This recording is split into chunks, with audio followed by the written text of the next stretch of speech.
awkwardness of the situation. Okay, for the most part, everybody say hi to Uma. Okay. For the most part, this is going to be audio only. I will, at certain points, be pointing my phone at the things we're taking a look at. But yeah, so getting started today. First of all, I am already giving you guys some extensions. I've decided I think it's super important that we go through the concept of the rhetorical situation and the concept of the rhetorical ecology to such a point where you guys really get it before we get going, because podcasts, the way that we're going to do them in here, depend upon a thorough understanding of both of these concepts. So today we're going to examine a bunch of different kinds of texts and talk about them first on a more narrow level, rhetorical situation level, and then get into the rhetorical ecology concept. So reading response number 2 is listed on your syllabus as due tomorrow. It is now due on Monday. Now, this is a simple assignment from a grading standpoint, but as I was putting it together, as I was putting together the document with the grade sheet, I said, this is actually kind of hard for pass-fail, and if I am going to give you guys a hard pass-fail assignment, I should give you the weekend to do it, and I should make absolutely sure that everybody is solid on the concept as we get going. First of all, does anybody need a copy of the Ed Bauer article? Okay. Yeah. Eva. Thank you. Of course, the student who's happening before is the one who's least likely to bring the materials to class. What does that say about me as a teacher? I am just so cash. Anybody need a print copy of the syllabus? Again, noting that, and I had you all repeat this after me yesterday, due dates and everything will change for this class. Now I'm going to make feeder number 1, which is the brainstorm of what your podcast is going to be, due Tuesday as opposed to Monday now. Now, just for the record, Monday, we're still going to screen the first episode of the TV show Succession. Still going to be in a place where we'll have done a lot of the work so that you'll know what to do for feeder number 1, but I'll also be available if you have questions as you're putting feeder number 1 together. Now, tomorrow I'm going to introduce the major assignments for the class in depth. I'll show this to Uma here. Here, Uma, look. Okay, so yes, reading response number 2 now due Monday. Feeder number 1 is now due Tuesday. And tomorrow I'm going to introduce the feeders and unit projects in depth. We're also going to do some pop culture inclusions in class tomorrow. We'll circle back around to that concept just for the record. Only 4 of you will be here tomorrow. So it makes sense to do these pass-fail things tomorrow, knowing that we will miss this table tomorrow, and we won't have Uma tomorrow. It's very gendered tomorrow. It's going to be like bro day. Like all get together and like, I don't know, like, you know, have some sort of like, I don't know, silly bro bonding time or something. I don't know. Seriously. But in any event, that's going to be class tomorrow. I'll go through the pop culture inclusions and see which, if any of you guys feel comfortable doing yours tomorrow.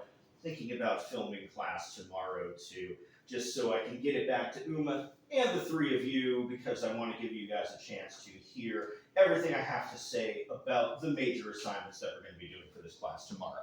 Okay, so now yesterday I introduced the concept of how we start with a narrow way of looking at a given text, okay?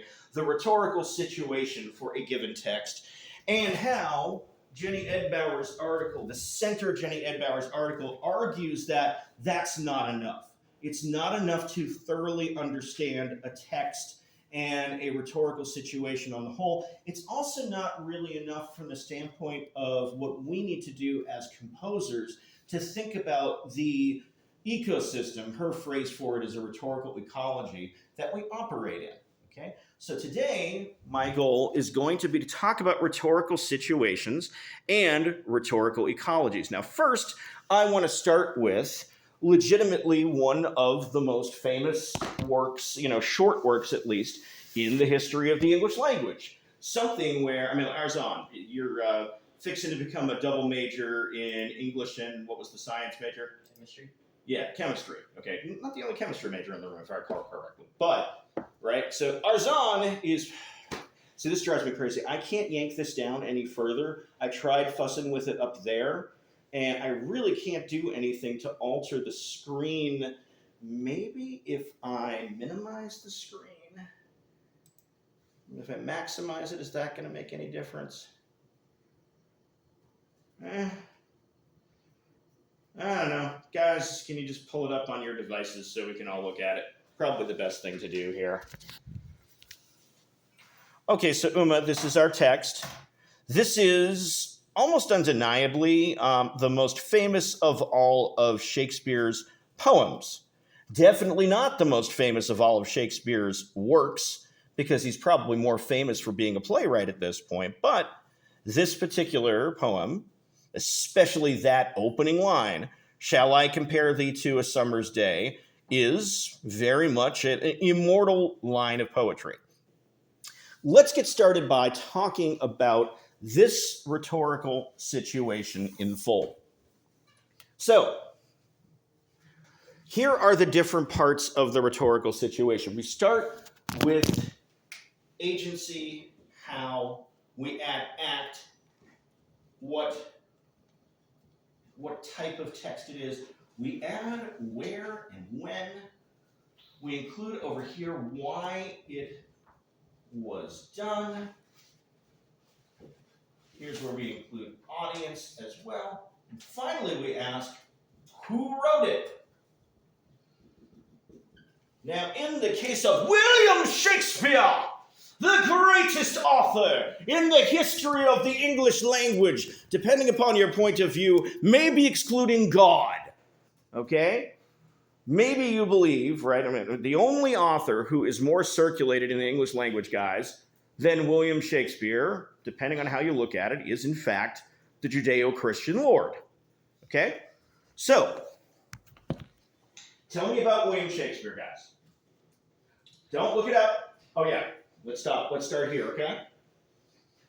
Especially when we're doing this narrow analysis, tell me what I don't already know about William Shakespeare for sure, or what I could just look up. Yeah, you can look it up on Wikipedia, you can Google it, you can go to a page that's specifically dedicated to William Shakespeare, but here's the thing, I already know you can do that. Okay? Just as I know that as digital composers, you could easily produce something like a Getty image or something like that, right? Getty Images, and what's the other biggest, apart from Getty Images, what's the other biggest, is it Shuffle, right? Shuffle? Yeah. Shutterfly. Shutterfly, thank you. Okay.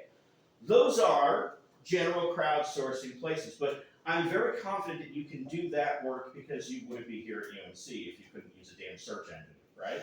You wouldn't even have come close. So, instead, tell me about who William Shakespeare is. Speak. I just went like, William Shakespeare! He has peers, right? Literary figures who are his peers. Christopher Marlowe, Ben Jonson, no H in between the O and the N. Something Middleton. I'm going through some other Shakespearean era authors. Oh, forget about it. Keep going. There's a reason why. You guys heard of those people? Maybe Christopher Marlowe, off chance. Anybody? You heard of Christopher Marlowe? So, who the hell is William Shakespeare, guys?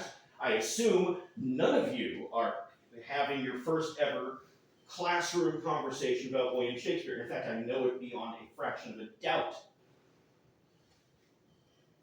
Who is he? Don't look it up.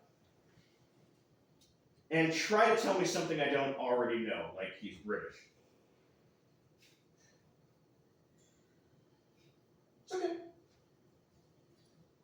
Why? Okay, so here's a question.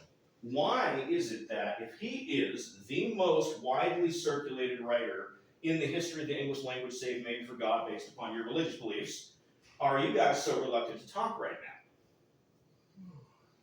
Because high school failed me. High school failed you.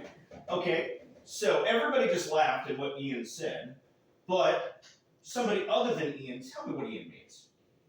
Everything was very surface level, so it's very much of what It's what you can look up. it was what we could look up on the internet and what we could apply to a test rather than what it actually means. Okay, so what text that you encountered with Shakespeare didn't work for you?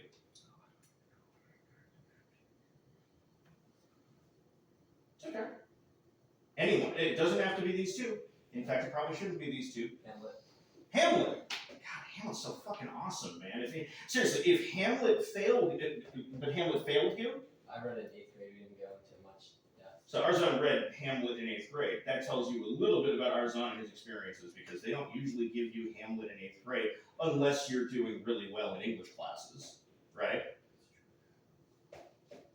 I myself didn't get Hamlet at all in high school. Here's a fun fact about me. I got a D- in my second semester of senior English. I'm old, so that doesn't really tell you much about my capacity as an English teacher, right, or anything like that. But it tells you a little bit about the fact that Shakespeare failed me in high school too. Excuse me, table to my rear here. Thoughts on your experiences with Shakespeare? Anybody got anything nice to say about Shakespeare? I liked Hamlet.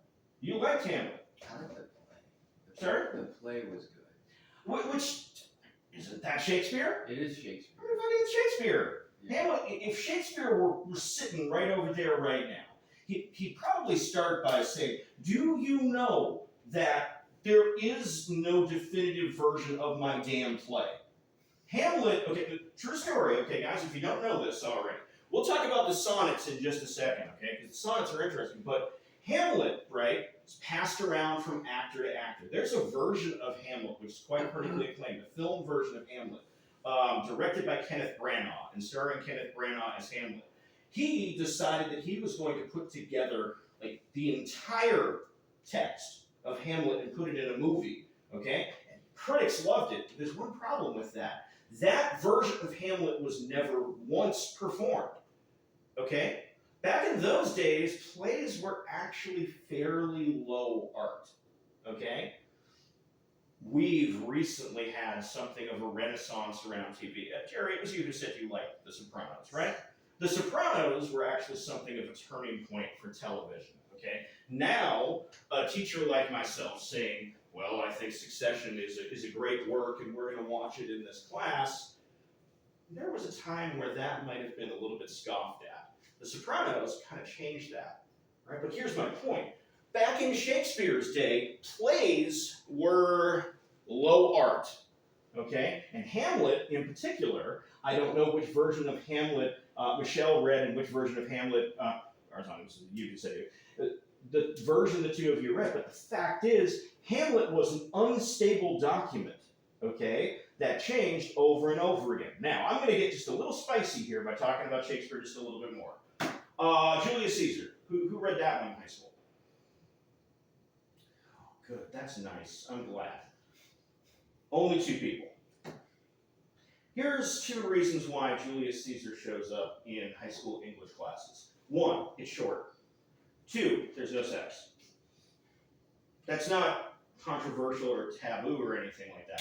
Now, contrast that with Romeo and Juliet. Who read Romeo and Juliet in high school? Okay. Anybody in their English classes in high school talk about the fact that Romeo and Juliet are 2 teenagers who, in the second scene of the play, hop into bed together and have sex? Michael, great. I feel like Michael wasn't completely failed by his high school English teacher. Keep going. Say more about that. Well, so my English teacher was very much of that. She knew she was leaving, so she taught us some things. The scope of, Nothing to lose, English teacher. I like it. Go on. but it was very much kind of understanding how in the modern era we're more apt to talk about things in a more direct sense, whereas it was more hidden in the past times. Is that true? Completely. Nobody else here talked about it, right? Gary? Yeah. You talked about it, or you're saying you didn't talk about it? We talked about it. No. I like it. Here's a thought. Circling back to this. William Shakespeare. Okay? Hamlet, Romeo and Juliet, right? These kinds of things. When we talk about William Shakespeare, the 2 words have acquired a certain power, even, right? There's even an expression. Well, it's not Shakespeare, but ... Okay? There's this even misperception, and Arzan's going to be our representative in the English department going forward. He's the greatest. Number one, at the top of the list, right? It's hotly debated in English departments, right? Who's the greatest, right? Who are we counting in and who are we leaving out? Other things we can easily say about Shakespeare, right? White man, English language, right? Interesting stuff to say about Shakespeare's sexuality that we could drop into. Here's the key point to what we're doing right now, guys. The thing to remember is we're having this conversation organically. We're not looking it up, okay? Or at least I sure hope nobody's glancing at their laptops for details about William Shakespeare, because you will get nothing in this class out of knowing things about William Shakespeare, okay? Do not spend time researching William Shakespeare at home. I love Shakespeare, okay? Don't get me wrong. I'm actually a big Shakespeare buff. I like Christopher Marlowe too.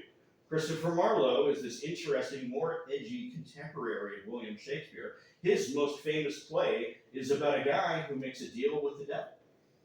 Okay? When we talk about Shakespeare, you guys have probably heard things like the tragic hero and the tragic flaw, right? Characters usually get theirs in Shakespeare's plays and that kind of thing. The most famous play, The Tragedy of Dr. Faustus by Christopher Marlowe, a little more complicated than that. Something else about Christopher Marlowe, he died tragically, okay? He died young. Who was my Freddie Mercury person? You were not my Freddie Mercury person yesterday. Oh, It was. wasn't it Michelle? And you were sitting over here when he said it. No wonder that got all screwed up. Okay, but I mean, if you're going to parallel William Shakespeare to modern Christopher Marlowe to modern, artists and stuff like that, Christopher Marlowe's death was mysterious. It's like books dedicated just to that particular period. More to our point, okay, we're having an organic conversation just starting with Shakespeare, but now let's move on to sonnet number 18, which I pointed out, right? Has everybody here had this particular sonnet in school? Michelle, you say no. Did you study any of Shakespeare's poetry in school? I don't think so, honestly. Okay. What poetry did you have to deal with in school, K through 12? Do you remember? I remember reading, I think Virginia Woolf, maybe. Virginia Woolf's She might be poetry. just prose, though, I can't remember. I honestly would love to get my hands on some Virginia Woolf poetry. I have mixed feelings about Virginia Woolf, but if she in fact did write poetry, I would not be stunned. That would simply stoke up my mixed feelings. R.E. Virginia Woolf on the whole. I hope for my sake that Virginia Woolf never in fact wrote poetry, simply because that could take me down a rabbit hole, Michelle. I mean, Okay. we also read James Joyce. See, that's part of where it comes from. See, I'm a James Joyce dude, and her rivalry with James Joyce, as well as her rivalry with the Jews, are two of the things that there's also the fact that Virginia Woolf is legitimately and deservedly a feminist icon. She also died tragically young. Look at all we're doing right now when having this organic conversation. But back to this, okay? Shall I compare thee to a summer's day? Thou art more lovely and more temperate. Rough winds do shake the darling buds away. I'm reading this as shitty as I possibly can right now. This is terrible. Okay. Let's talk about how it's written right now. Somebody who has read this before, tell me what it's written in. Nobody? Oh, I'm almost happy to hear if nobody knows what you call this. Oh, Michelle, so you know what you call this even though you haven't read it? Assuming it's iambic pentameter. Fascinating. A person in the room who has not read the most famous poem by the most famous writer in the history of the English language already knows what this is called. Iambic pentameter. Okay? Michelle, believe me, this is all good stuff. I'm sorry. Wow, if it seems like I'm dissing you in any way, please forgive me. Circling back, all right? Iambic pentameter is a key part of understanding this poem. And here's the thing. Michelle didn't look it up, okay? Michelle had never heard it before, but she's able to apply this part right here. God, where are my markers? Okay, sorry. I just wrote my markers, everybody, sorry. What we've got here is iambic pentameter. Why is it important to know that this is written in iambic pentameter? Somebody who's not Michelle?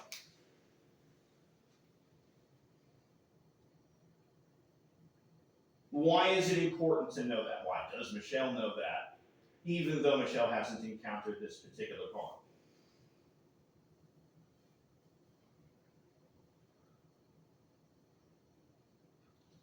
Is it like how it's read? Oh, sure. I mean, it's a meter, right? Okay. It's the way that Shakespeare set it up, right?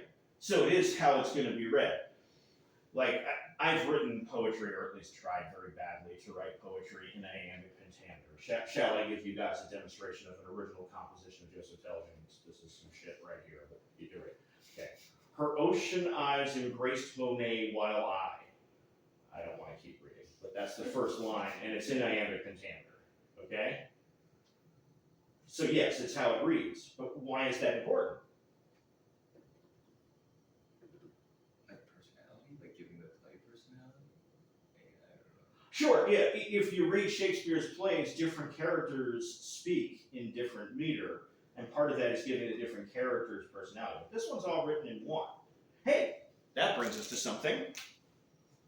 Who is this for?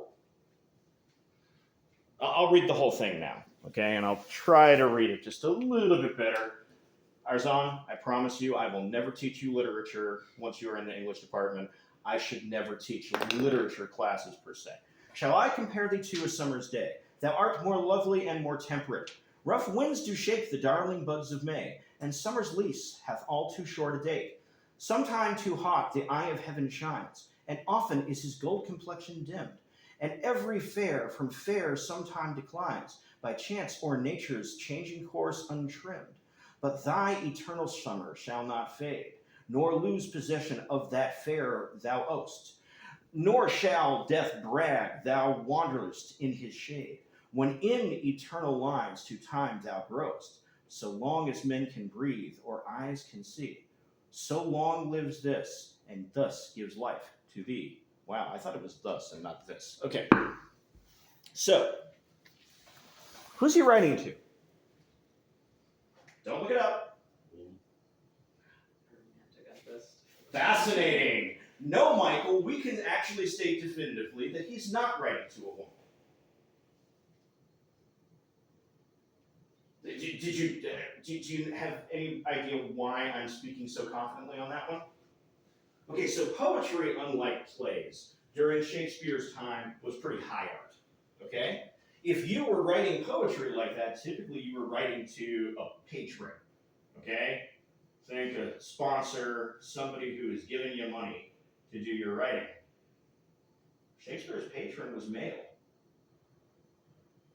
Thoughts? Somebody who hasn't talked, in response to that. What does that tell you about who William Shakespeare is? We live in a time where we no longer frown on the G part of LGBTQ+, right? We talk about that stuff openly. It's something that we've kind of decided is socially acceptable. So what's that about? Is this a love poem to a man by William Shakespeare? Do you think? Ava, in my 300 class last semester, I had a student exploring a theory in Taylor Swift's fandom that she has a secret, under-the-surface romance with a woman. I would have to go back to it to find out what woman I'm talking about, but there's this weird, it's all very hush-hush. A lot of it's on social media, we'll come back to that too, okay? But a lot of the idea behind it is there's this deep affection present, okay, between Taylor Swift and this woman. Obviously, right now, we have this whole very, very, very public relationship between Taylor Swift and a famous football player, right? Storybook, there are magazines you can buy at CVS right now celebrating their Hollywood-style romance, okay? But we do have this understanding that there might be something going on right here. So, is Shakespeare gay?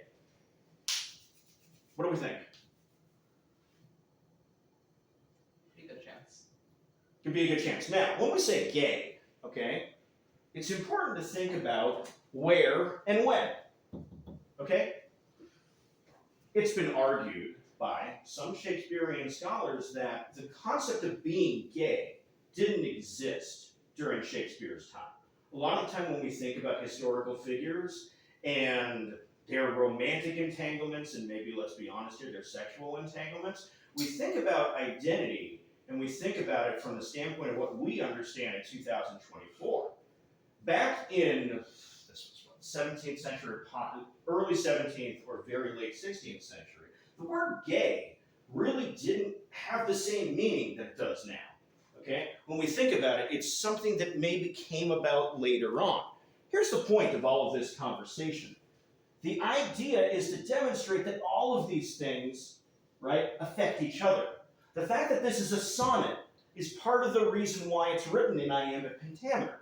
Okay? It's a sonnet. We haven't actually discussed what a sonnet is. Screw it. Let's not bother discussing what a sonnet is. Not very exciting. Okay? It's simply a type of poem that is written with a very particular meter, right? Shakespeare, right, we've talked about the fact that he wrote this in part because it was lucrative, it made him money. We've also talked about the fact that his primary audience was his male patron. Hey, here's something fun. Shakespeare basically wasn't right, okay? The guy he wrote this poem to, you could look him up, okay? You could Google him, probably find out what his name was, but he's not somebody who's independently famous. Shakespeare is famous, not him. So if we believe that the purpose of this poem in part was to get this guy immortality, right, the guy he wrote the poem to, they make an argument that he failed, okay? Here's the key thing, though. We've had this organic conversation just about this particular poem. And more importantly, one thing for us to bear in mind is this is as formal as it's going to get, especially in this class, okay? This is a digital composition class. We're going to be moving away from old school poetry right now, never to return. Okay? I say old school poetry. Here's something my wife brought to my attention. Hey, Uma, glad you're still with us. Here is my, everybody, you're going to have to look this up because it's bad enough on the screen even without this garbage. So the name of the poem is When My Daughter Tells Me I Was Never Punk. Uma, I'm actually going to stop this one and start another one in just a minute. Everybody say bye for now to Uma. Nobody said bye for now to Uma. I feel like you guys are not simply living conformist lifestyles where you simply do everything I tell you. This is upsetting.